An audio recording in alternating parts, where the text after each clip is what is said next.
to, kabibili ko pa lang. Nagpahanda na ako ng basta't marami. Pumunta ka na dito ngayon na. Ano ba yun? Shanine!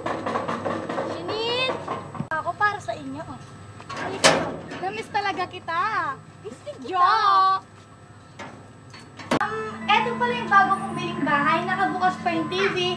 Kaso marumi lang ha. Pasensya na kayo. Tara, punta tayo sa maiinom. Halika kayo, pupo kayo kahit ano gusto nyo kainin. All you can. Fruits muna yung munahin nyo ha. Oh. Salamat! Salamat! Eto pala yung permanent room ko. Okay lang pala eh. Malinis naman. Pwede bang lumabas maglilibot-libot lang? Okay, syempre naman.